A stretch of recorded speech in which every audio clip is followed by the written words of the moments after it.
picture or anything? I don't know. Oh, live. We are live. Yay. Okay. We're now live on Instagram. Instagram. We're live on Facebook. Is there any way you can test to see if we're live on Facebook? You can check on your phone. All right, keep. Also, we need to make sure that we're on. It says start a live video there. Yeah. Are we live on the Team Savage? Hello, everyone. We did a new setup for the YouTube and the Facebook over here, and it's looking awesome. We just don't know how. We just don't know how it works or if it is working. How do I see if it's live? Go to Facebook. Facebook. Oh, we have one person on YouTube saying that it's working. All right, so we are. Is anybody live. On Facebook? And is it working on Facebook? Hey, hi guys from New Zealand. Cool. Yay, it's working. I guess it is. Is our audio okay? Little boom mic going on here. See if that works. Okay. Cool. Sweet. Love the bricks. When's the best time to eat them? Depends kind of when you're training, how your day's structured. I eat mine after I train with my OMAD meal, personally. Cool. Awesome. Yeah, everyone says yes, it's working. Wonderful. Okay, cool. Nice. So today we're going to be talking about intermittent fasting. And do you want to start us off? Yes. Just don't forget to look at that one. Mic out of the way. So we got a little bit of a boom mic popping in. Intermittent fasting. Basically, when it comes to intermittent fasting, I don't recommend intermittent fasting if, all right, let's back up here. So you've got extended fasting, you've got intermittent fasting.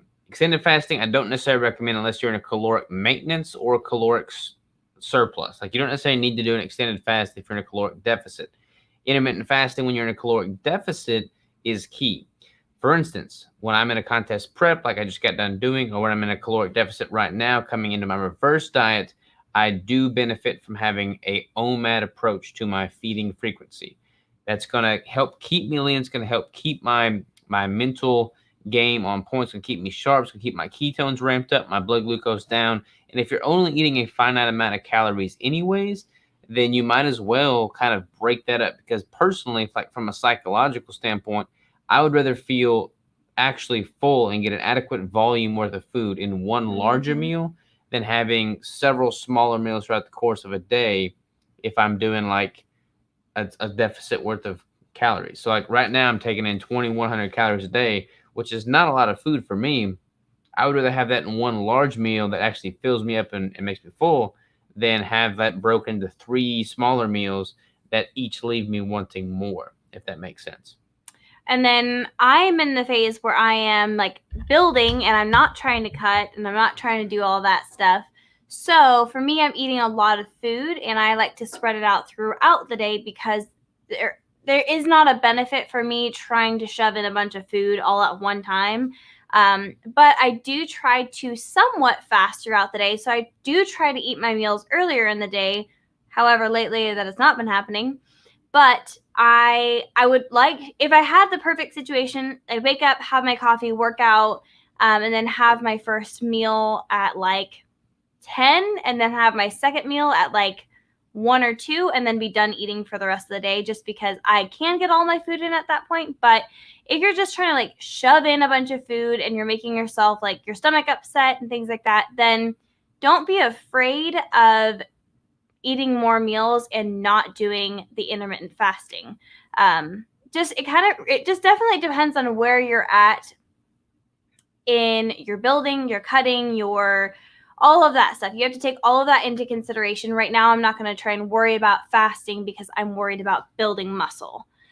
Yeah, and also I will say this. When it comes to doing intermittent fasting, I would still recommend basically having your electrolytes throughout the course of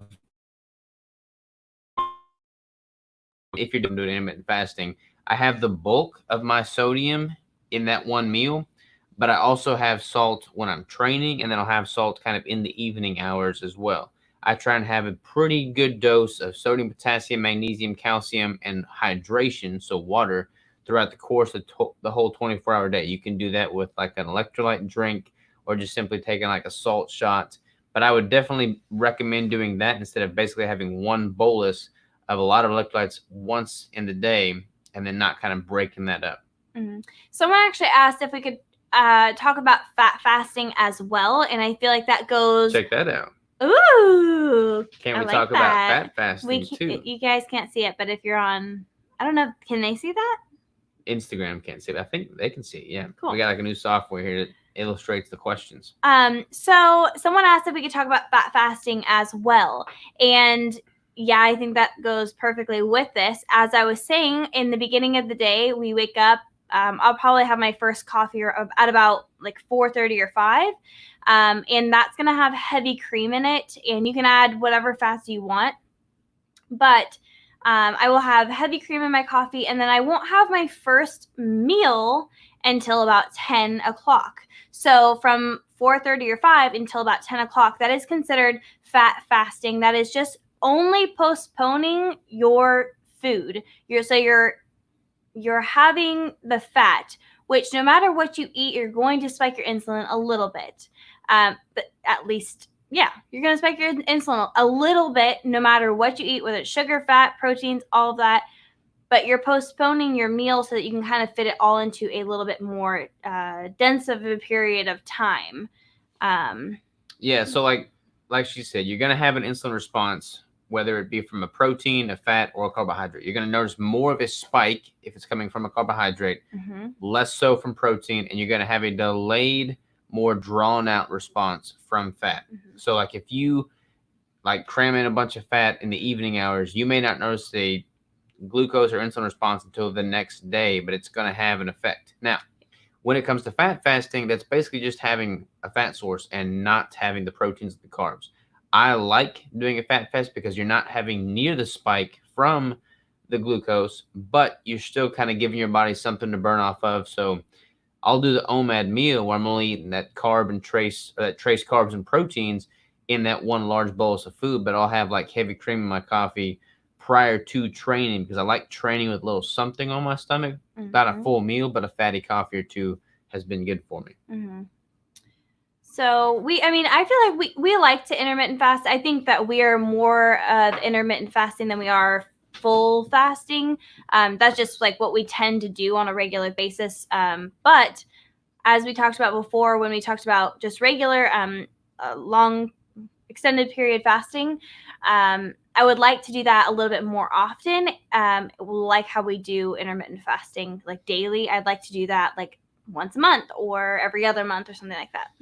Yeah, and intermittent fasting versus extended fasting, like I said, I wouldn't recommend doing an extended fast if you're in a caloric deficit. If you're trying to like cut down, lose body fat, your calories are low, you're not really going to see the benefit from doing an extended fast. I don't recommend it. That could be disadvantageous from a metabolic standpoint. You don't want to downregulate your metabolism if you're already in a deficit, but you can totally incorporate an intermittent fast and then save the extended fast for when you're in a caloric maintenance or surplus. If I'm eating a ton of calories and I'm trying to do like a building phase and really prioritize muscle gain, lean tissue gain, I totally benefit from doing a period of like, a 48-hour, even a 72-hour fast every quarter or something like that. Yeah. And, oh goodness, what was the other thing I was going to say? Can't remember. We'll start talking about other questions.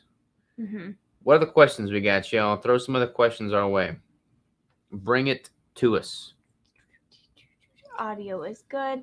I have the coffee. No. I've just come off a 48-hour fast. I have a coffee. Where did that come from? Howdy, watching while attending my tech lecture. LOL, that's funny. Well, pass the test if there's a test. Did you fast all prep, and did you first start with a couple meals a day? Yeah, so my calories were higher. I had like 2 meals a day, and then as my calories got lower, I dropped that down to an OMAD approach. This is really funny, actually. I eat when I'm hungry. If I am hungry, I eat. If I am not, I don't. Anyone else like this? That's mostly me. That's actually exactly what I do. I try and hit a certain amount of protein. I try and hit a certain amount of fat, and I try to stay under a certain amount of carbs.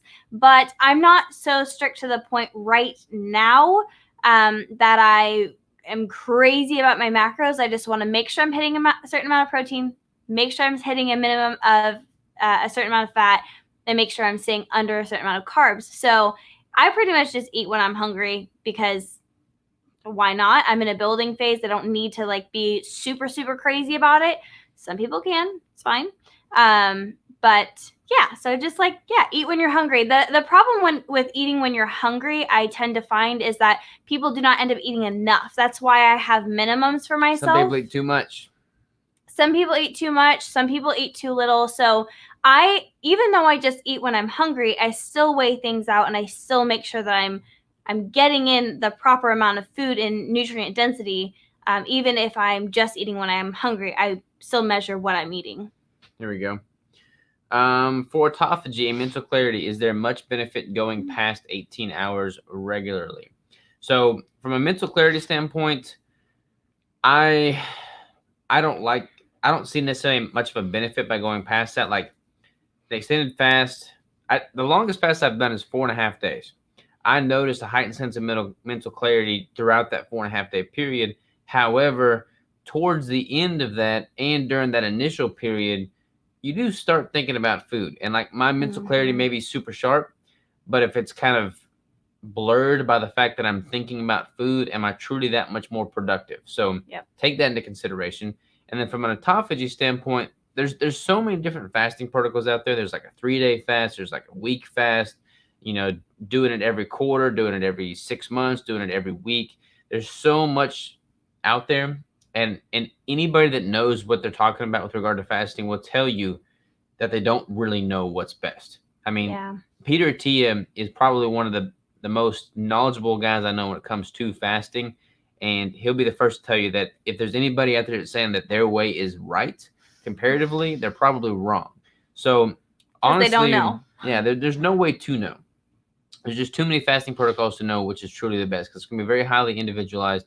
So honestly, what I would recommend doing is kind of, like I said earlier, depending on where you're at with a caloric standpoint, focus on finding what is sustainable to you and is in line and in sync with where you're at calorically at a maintenance or a deficit or a surplus. So if you're at a surplus and you're eating a ton of calories, you're probably going to benefit from a longer fast, but then do so less frequently. So the longer you fast, do it less frequently. If you're doing like a 48-hour fast, feel free to do that every month. If you're doing like a 3-day or a 5-day fast, maybe every quarter, or every 6 months or so. If you're doing anything longer than that, then I would definitely push it like every 6 months. Yeah. So that's what I would say in that regard. Here we go. Good side dish ideas for dinners, typically with steak, chicken. Thanks. We eat more bacon and more steak and more chicken on the side. But realistically, keto break. Yeah, keto break. Yeah. We generally do just stick to like meats, eggs, cheeses, things like that. But my favorite side dishes is probably either Brussels sprouts or asparagus with Parmesan cheese on top.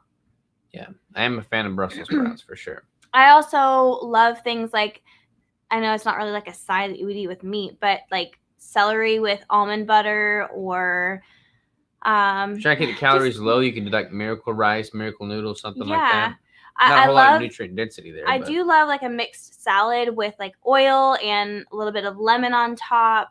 I don't know. I just like to use like vegetables on the side. Honestly, I don't eat very many vegetables these days. Just tends to like upset my stomach. But if I were to choose a side, if someone was coming over, you could do like a mashed cauliflower or cauliflower rice or something like that. But I would just definitely stick to a veggie. Or you could do like a cheese and salami dish or something like that. Oh, yeah. That's a good idea, actually. Here we go. A meal prep so I don't have to wait to eat when I get hungry. Yeah, having a meal prep, having a plan is super, super advantageous. Totally agree with you there. Oh, Mary said, what about fat fasting? We kind of went over that. Intuitively eating, but with leptin hormone out of whack. I can't sense those cues right now. Trying to reset leptin. Any advice on that? So yeah, that is hugely important. If you are like just coming out of a prep, you're doing a reverse diet, your leptin and ghrelin are going to be out of whack. So you can't truly intuitively eat. You have to have a plan. That's where I'm at right now with the reverse diet. A lot of anybody with eating disorders or anything like that, it's it's very hard to eat intuitively. So tracking is actually beneficial, or at least making sure that you're hitting a certain amount of calories or staying under a certain amount too. And as far as any advice on that, I would definitely tune into my reverse diet series, which I've started on YouTube. But the main thing you want to do is be gradual with that increase in calories. I would probably start with a lean, like a protein intake that is equivalent to your lean body mass, like a 1-to-1 there, and then start gradually increasing both dietary fat and protein from that point. Someone asked, is OMAD good for weight loss? OMAD can be very, very good. But what happens with OMAD with a lot of people is they end up under eating and then they end up ruining their metabolism. So it can be really beneficial. But however, you just need to make sure that you are eating enough food, even when it's just one meal a day. How's the keto brick business doing? It's doing pretty good so far. Cannot complain. No question, but got my new keto brick today, and they are delicious. So I like to hear. This one said too. Got my bricks today. Love the new toasted almond coconut. Oh, yay. They said make it a permanent flavor. We'll think about it. Keto it depends on how it goes, you know. Dessert. We have this one. It says, let's say if you have a supplement like powdered electrolytes and there's no calories listed on it, will it break your fast if it has stevia as a sweetener? So, you want to talk about that? Sure. There's several different ways of looking at it. Honestly, people do it every different way. And what I like to recommend is if that is what you need to do the very first time you fast, or several times into a fast, and you would rather drink that than you distracted me, then you should use it. However, if you can avoid using that electrolyte supplement and use something else like an electrolyte drop or something that doesn't have the sweetener, that's going to be a little bit better option for you, or just salt or something like that. So you can use it. Your insulin may have a response to it. So just kind of know that. Some people will put Mio in their water, or like the stir stuff. And sometimes people will put it in their water, and realistically, their insulin's probably having some sort of response, but it's a way for them to make a step towards fasting,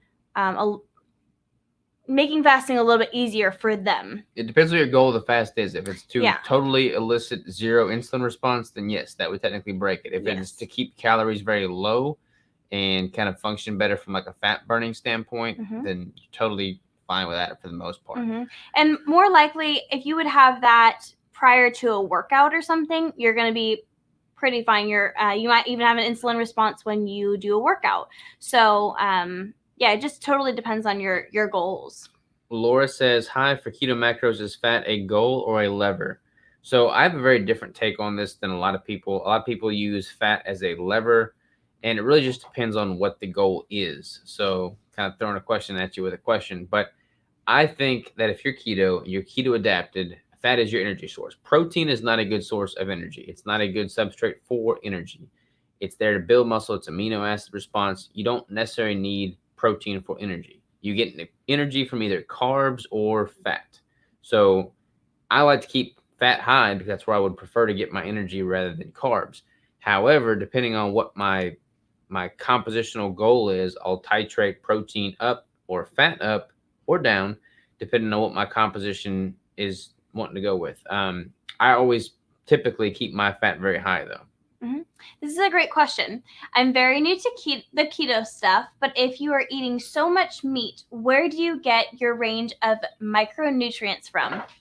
Love this question, because the whole pyramid thing is that they teach you in school and growing up and all of this stuff is incorrect when it comes to micronutrients.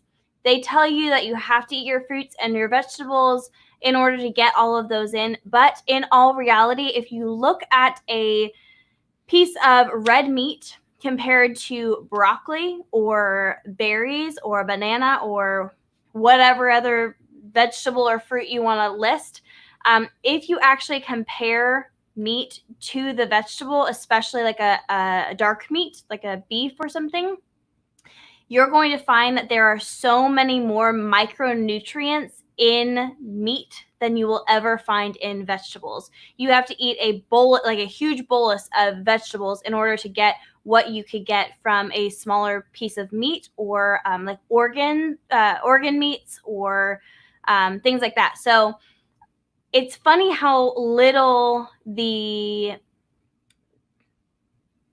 health. You want to help me out here? It's funny I'm watching this stuff.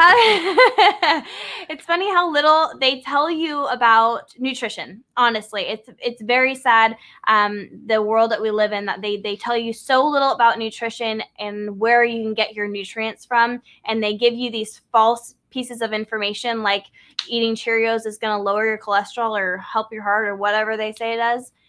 Yeah. Just eat your meat. And to hinge off of this question, I'm going to move to this question because they're kind of interrelated. Arlene asks, veggies, how do you feel about anti-nutrients in them, oxalates, sulfites, and lectins? So you don't need to get your micronutrients from veggies because you're going to get more micronutrients from quality meat sources. And then a lot of the veggies are filled with these anti-nutrients. If you're not responding poorly to them, I wouldn't really worry. It's like a good analogy I heard was like, if you have a broken arm, you need to cast. If you don't have a broken arm, you don't need to cast. And the same is kind of true with stuff like this. Like, some people can tolerate the anti-nutrients in veggies without any ill effect whatsoever. And if that's you and you enjoy veggies, then don't feel guilty for eating them. Try and get like the organic ones that don't have all the pesticides on them and wash them thoroughly. But if you don't have a negative response, don't feel like you have to avoid them. Right. But if you do, then you may want to get them out of your diet. This person said, Ryan Patrick said, are you more carnivore or more on the true keto path? All of them are great. Yes, I totally agree. All of them are great. They're all great for every single different individual.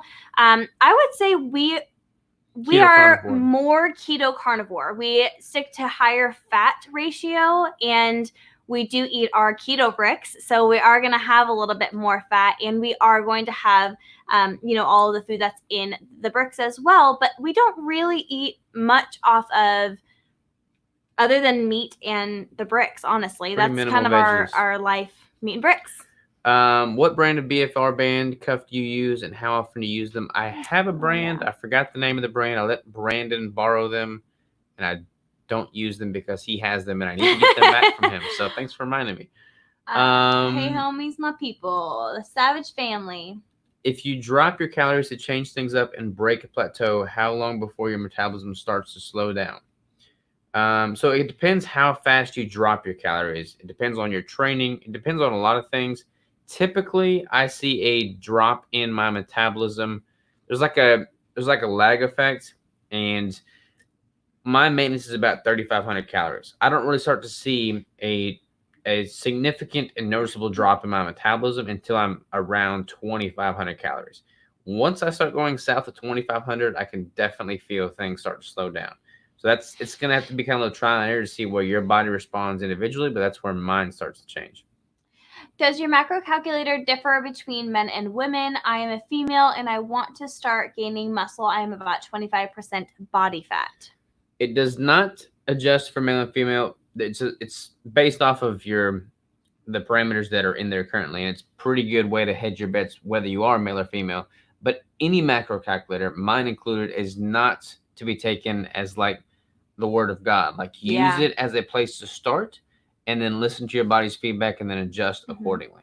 Especially if you're a female trying to gain muscle, you're in a really fun spot right now where you can kind of start your calories, your macros, wherever you are right now, and you can kind of keep increasing your fat and your protein until you start to see adverse effects of like gaining too much body fat, or you just are feeling too full around a workout, or you just are feeling too full overall.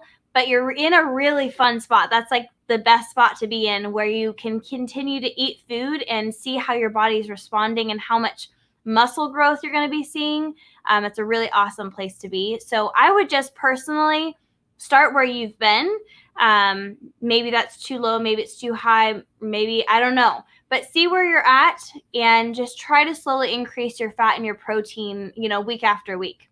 Just ordered the raw pre-workout. Thank you for sharing. You bet. Yeah. Matt says organ meats. Totally agree. Yeah. Where is baby boy Jack? Who cares? He's so mean to him. I hate it. But he taps around every time we try and do a live or a video or anything, and he's crazy. So I have to put him in the other room. Vince says, I typically break my intermittent fast with bulletproof coffee around noon, mainly because it's quick and a great vehicle for high fat. Any other quick recommendations? So fat bombs, the keto brick. I don't want to sound biased, but the keto brick is my preferred fat bomb. But you can do like a ultra low carb one. Honestly, like just getting butter and then adding like an extract or some kind of like collagen to butter, different flavored collagens or something like that to butter is pretty good actually. Mm-hmm. I actually love to do bone broth with heavy cream or butter in it. What is the best 2 exercises to grow arm size? This is going to be my biggest thing, which I don't have like gigantic arms, but gosh. Arm size right there. But I will say so many people focus on the bicep and they forget about building your triceps. Triceps are going to build so much size to your arm that just don't forget about them. If you want 2 favorite exercises, I would say close grip press for triceps. And you want to do like a kickback and like a dumbbell skull crusher. Those are both going to be really good range of motions for triceps. And what about bicep? What's your favorite bicep? Just a simple alternating dumbbell bicep curl, and then twist your wrist out to cause a contraction in the peak of the bicep. I like lateral bicep curls. Boom. Cables. John says maybe talk about caloric intake changing from day to day depending on activity level. So that's a good one. I personally like to keep calories the same on a week-to-week basis, independent of activity level. I'll start to increase and do keto caloric refeeds towards the end of a contest prep, but I don't recommend changing your calories drastically. Like if one day you have a training day and then one day you have an off day, I don't recommend changing your daily calories that much. Like let it all average out over the course of a week. Mm-hmm. We both do that actually. What would be the best fat to protein macro ratio be safe for safety and for fat loss? So that is a very big question. I'd just do 1-to-1. Oh, I thought that said safely. Satiety and fat loss. So 1-to-1. I feel like a 1-to-1 is pretty solid. If you've got a healthy functioning metabolism and you're eating enough calories, you can build muscle, you can feel good. You know, that a good 1-to-1 protein to fat is pretty solid. And then up to like a 75 or even 80% of your calories coming from fat towards the upper end, but somewhere in there is good. Someone said, I love him. They're talking about my dog, Jack. And it says, what do you mean? I think they're saying, what do you mean he taps around? Yeah. You've said it before. I just don't understand. So his nail, he doesn't have a bunch of hair and his nails are really long. Everyone has given me a hard time one time or another because his nails are really long and I do get them cut regularly, like every 2 to 3 weeks. But his nails are just so long that and there's no hair around them and all we have is wooden floors. So he literally just taps around all over the place. All right, y'all. We're going to call it good there on the live. But the first person to submit a question. A topic. Yeah, what's the topic for next week? Someone said something. It was like something about fat. I don't remember what it was. Fasting? No, it was something last week. Someone had said something about fat. So the next question is the topic for next week, y'all. Throw it out there. First person to post it wins nothing. Wins the question answered next week. The topic. Jack is cool.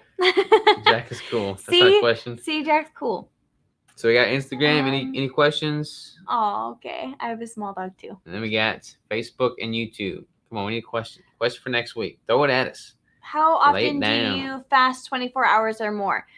We don't generally do a long-term fast, but I just did one that was how many days? 2 days? 3 days. I don't remember how many days. But I'd say I'm going to try and start doing it like every other month.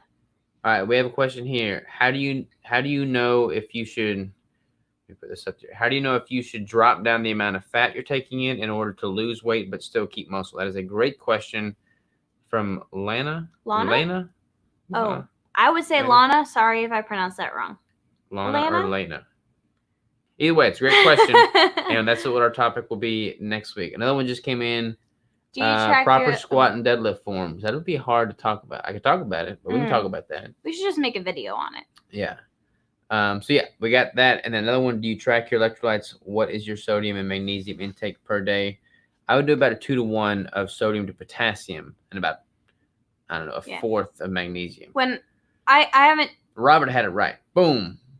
So what did you say right? Lena. Lena? Yep. Oh, Lena. Like Elena. My niece's name is Elena. Yep. Hopefully that's right. Lena. All right, we got some good questions coming in, but just hang on just 1 minute, okay? Yeah. Wait, you. What? I want you to hold on just 1 minute. What you got? Okay, so with the electrolytes, I personally do not track my electrolytes anymore because I don't feel like I have to because I get plenty in. But when I did, I think it was more like 500 milligrams magnesium, like 2,000 potassium, and like 35 to 4,000 milligrams of sodium for myself. Yes, I'm at about, well, right now I'm super high on the sodium, but a good starting point for anybody, I would say, is about 3,000 to 4,000 milligrams of sodium, 1,500 to 2,000 milligrams of potassium, and about 300 to 500 milligrams of magnesium, and then go up or down based off of how you feel. Mm-hmm. All right, so we got Lena's question for next week. How do you know if you should drop down the amount of fat you're taking in order to lose weight but still keep muscle? That will be the starting topic for next week. Mm-hmm. And you should take a picture of that. I forget every week, and then I have to go back and watch our old video. What's on the video? So we have to just scroll to the end. So I have to do every week. All right, I'll take a picture. Take a picture of this question. Boom. All right. Oh, they love the setup for today's live. Well, thank you. We'll keep it up. Awesome. All right, y'all. Peace out. Peace out. We'll see you later. We love you. Bye.